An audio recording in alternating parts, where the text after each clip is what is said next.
Welcome back to On to the Plate. It's good to see you guys again.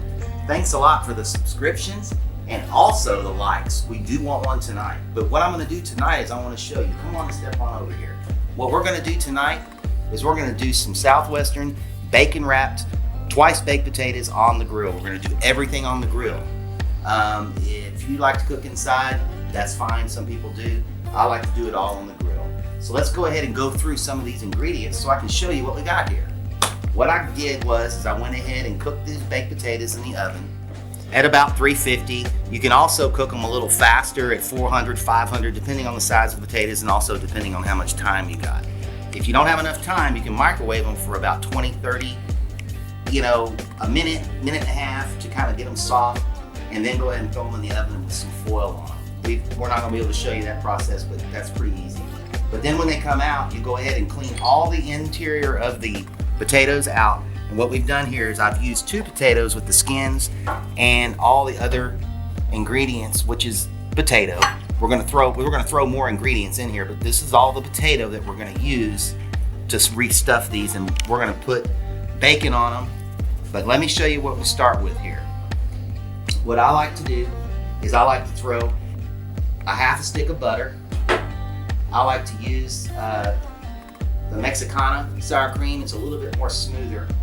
And I also chop up about almost a cup of jalapenos. And jalapenos I use is a La Cristina, which is really good. And we're going to use some of this juice for this mix. I also like to put a little green onion in there, and then cheese finally.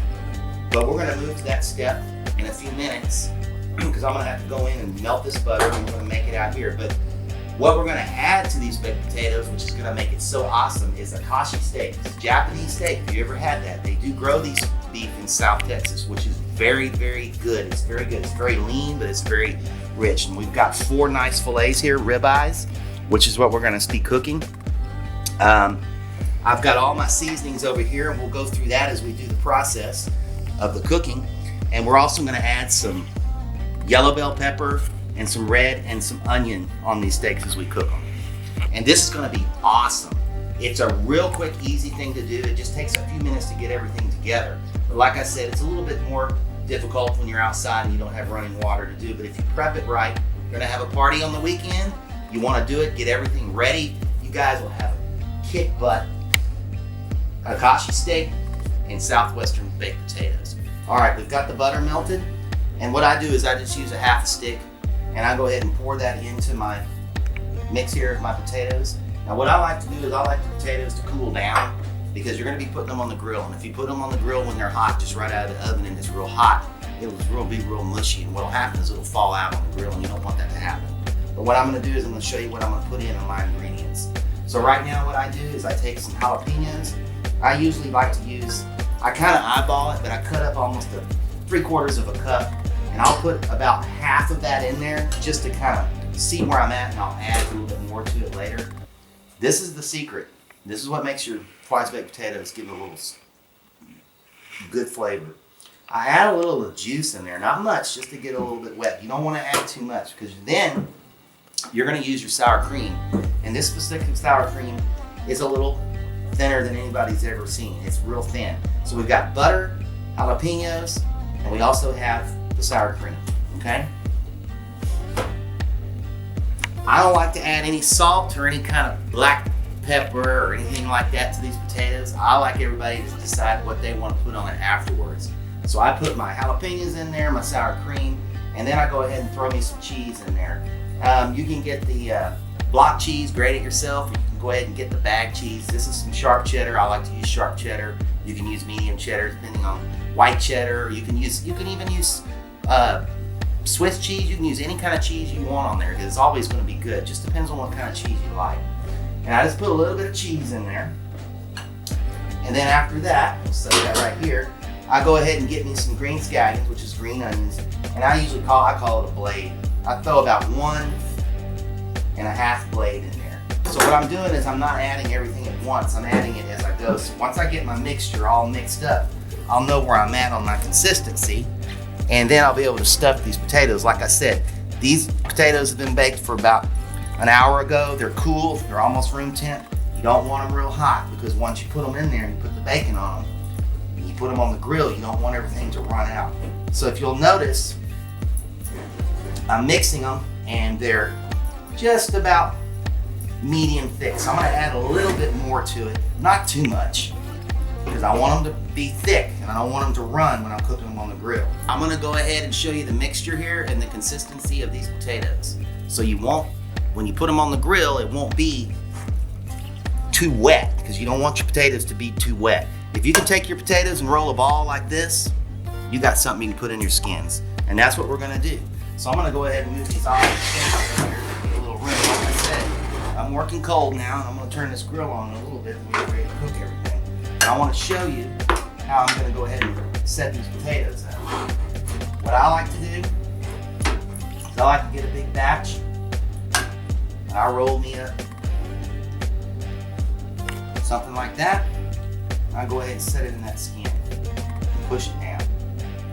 Take a look at that. Boy, that's gonna be good. When I get done putting that bacon on there, mercy. Yes, sir. So I'm gonna go ahead, do the rest of these, and I'll get back with you in a few seconds, and I'm gonna show you how to bacon wrap it. Okay, now we're gonna wrap this potato in the bacon after we've got it stuffed with our filling. I'm gonna show you here. Now, the reason I said earlier is not to put pepper in your potatoes, because you don't want to over pepper it, because you're gonna get a nice setup of bacon that has pepper on it, if it's your choice. If not, you can use maple. You can even use maple bacon, which makes it a little sweeter. So what I like to do is I like to start here at the back, and I just twist it on around. And usually what I do, depending on the size of the potato, I'll probably put two legs, which I call two legs. And you want to go ahead and get a bacon that's kind of medium thick, not too fat, but not too thin, because if you get too thin, it'll burn in different areas. So basically what I do is I do that. Now occasionally I'll take a toothpick, depending on how it's gonna cook on the grill. It's personal preference. I just wrap them where the ends are at the bottom, because they'll charbroil up and stick to the skin. And look at there. I'm gonna go ahead and set up these other four just like that. And we're gonna cook these on the grill, and we're gonna have twice Southwestern bacon potatoes. Anyway, let me show you what we got. We got our potatoes, we got our steaks. What we're gonna do now is I'm gonna show you what I'm gonna do. What I do is I use a little seasonal, Lowry's seasonal, your preference. And I use this is really good stuff. A little bit of a rub for a brisket, ribs, depending on what you pick from your local market. I like to use this butt rub, it's really good. And what I do is I mix up a container. I just grab me a little empty one here, and I mixed up 50-50 of my Lowry's and my butt rub. So what I like to do is I like to go ahead and give them a little toss. Not too much, just a little bit. And basically all you want to do is one side. Don't do the other side.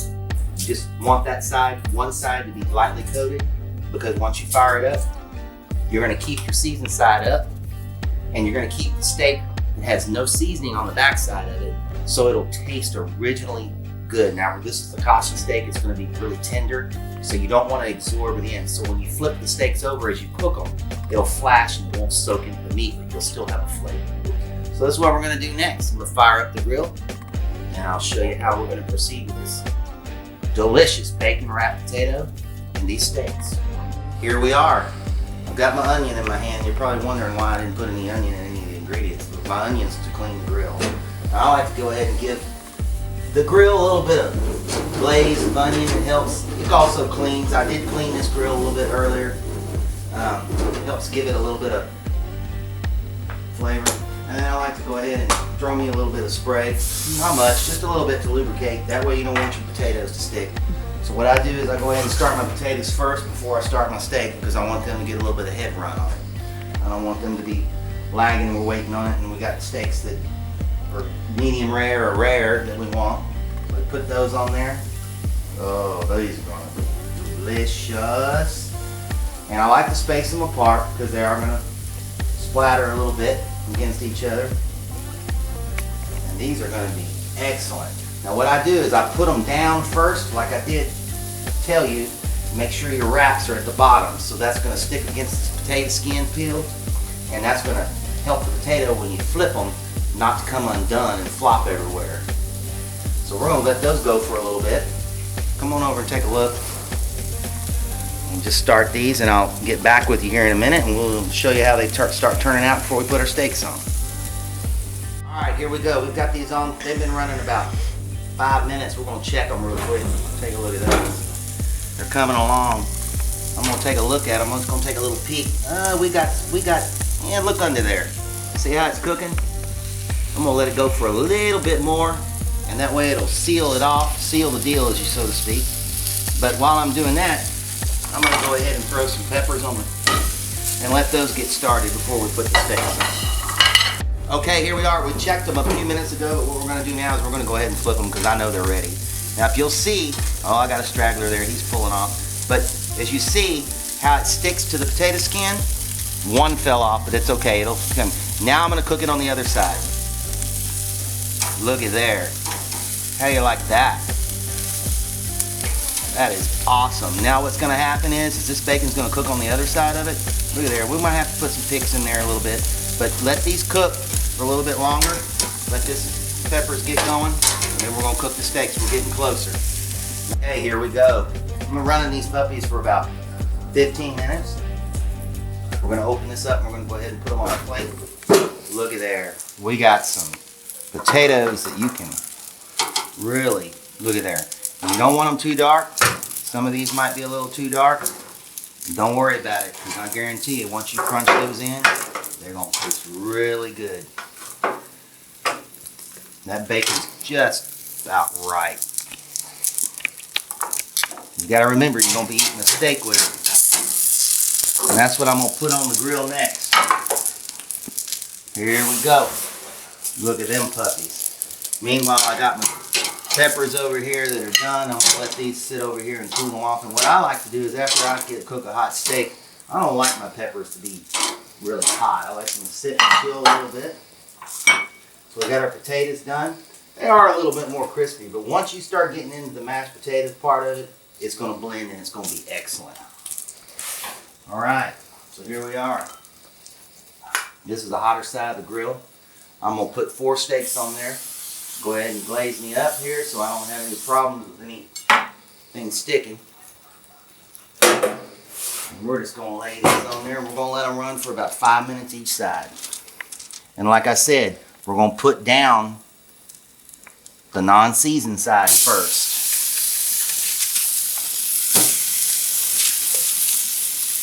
And you got to remember, I'm laying them up on top of that grill that's been seasoned with those peppers. It's going to make it taste really good. So there you go. We're going to let these run for about 5 minutes. We're going to flip them, and they should be just about right. Here we are. We've been running about 5 minutes. We're going to go ahead and flip. Take a look at these juicy mothers. They're good. Look at that.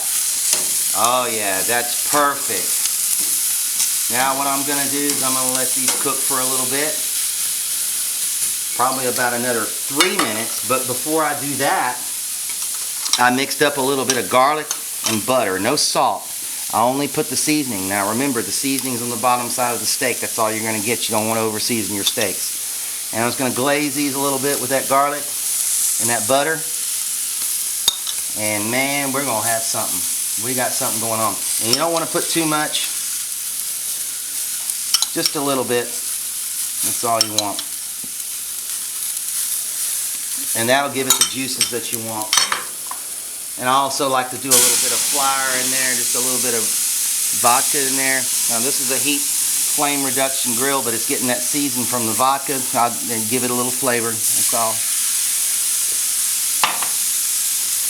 But we're gonna let them cook for about another 2 minutes, and we're gonna pull them off and we're gonna eat. Okay, we're ready to take these steaks off this grill. They're gonna look excellent. Look at them. They're perfect. And I always like to turn them a little bit, kind of get that garlic splash off of there. They're done. This one here, rare, medium well, well done.